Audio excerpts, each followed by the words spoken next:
Steve Cooper, Rank Success, and this is another in the short series of videos I'm doing for promotion candidates. And today's video is about values, but rather mapping your values. So trying to lay out, as you understand them, your values, the values that you will be assessed against in your assessment process or selection process for promotion, and just getting a basic understanding for yourself about where they fit into policing, delivery of policing services, into your behaviours as a leader, as a manager, as a supervisor, because it can be really, really difficult to just walk into a board or to walk into a selection process and be asked questions about your values without having done any kind of deep and meaningful work around that, so that you understand them, you understand where they fit, how they fit, and you're confident about talking about them, about what they mean to you, how important they are, what you will do in terms of those behaviours. So first and foremost, I've kind of looked today at a little diagram, and I'm going to put it up in a minute. I'm going to hold it up in a minute so you can have a look at it.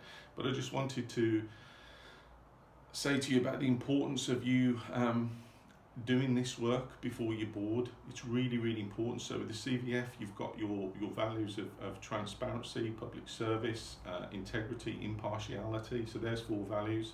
Your own values: integrity, honesty, fairness, respect, and probably a load of others as well. So leadership's a value, friendship's a value, trust is a value. So how do all these things fit into your conversation, into your examples, into your evidence?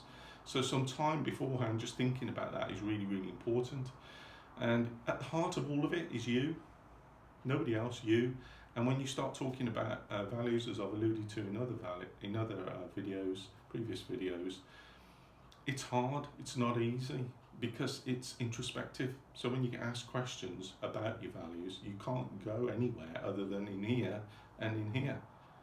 It's the only place that you can go to get the answers, and that's exactly what a selection process is about, is trying to work around and to identify the values that you genuinely possess. So the assessment process, whilst imperfect, is one way of trying to find out what really makes you tick.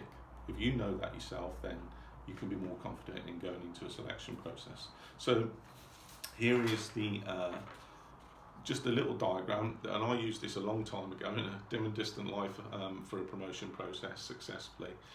And essentially what you'll see is the mapping of some values. So with this one, I've used the Metropolitan Police values of courage, professionalism, compassion, and integrity. And literally, this is a graphic of a pencil diagram that I wrote as part of my preparation notes for a board, and I know lots of other people have used this successfully, just to lay out your own thoughts and understanding. So what you've got at the top is the strategic perspective. What's the big picture? What's the point of it all? What's the wider perspective of it all? And that's about the code of ethics. It's about you at the heart of the organisation. It's about you as a leader, as a manager, as a supervisor, behaving in the way that the public expects you, your colleagues and peers expect you, and senior leaders and managers expect you to behave. At the bottom, know the context. Context is always relevant, so keep that in mind as well. So they're the 2 kind of big things to keep in mind. And then right as I've said, at the centre is you, your awareness, your self-awareness, and that links to emotional intelligence. It's one of the components of emotional intelligence, and I've done a couple of videos on those and blogs. And self-belief. You're not going to do any of this without self-belief, and you're certainly not going to convince a promotion board unless you believe the things that you're saying, and this is the work that's important. So using the MET's 4 values, as I've said, of integrity, compassion, professionalism, courage, I've kind of laid out a simple diagram as to where I think those values surface, manifest themselves in policing delivery of services. So equality and diversity is where I've chosen to put integrity, because I think that's where we demonstrate. I still say we, even though I'm a retired officer. That's where the police officers demonstrate, and the police service demonstrates its integrity, I believe, is through equality and diversity. And if they get that right, it's an organisation that behaves with integrity, that has integrity at its heart, and equality and diversity are key issues around that. So that's where I think that value sits. If I was talking about integrity, I would be saying as a leader,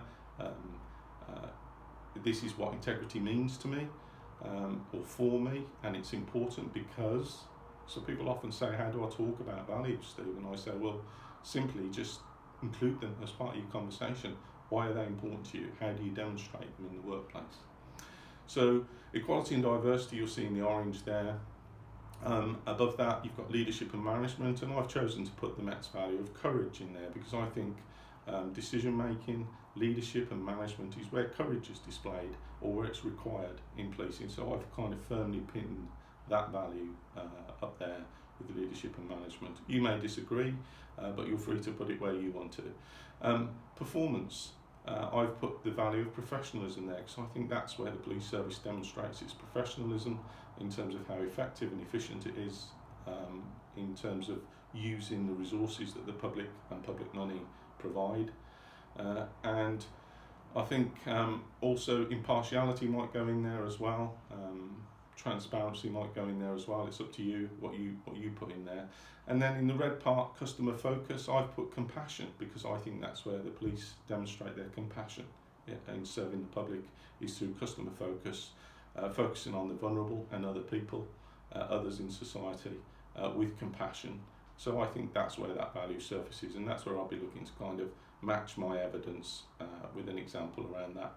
And the green box you see at the bottom is creativity and innovation. So if you switch back to the CVF framework, innovative and open-minded, it's always good to have an ideas box, a space for innovation and creativity.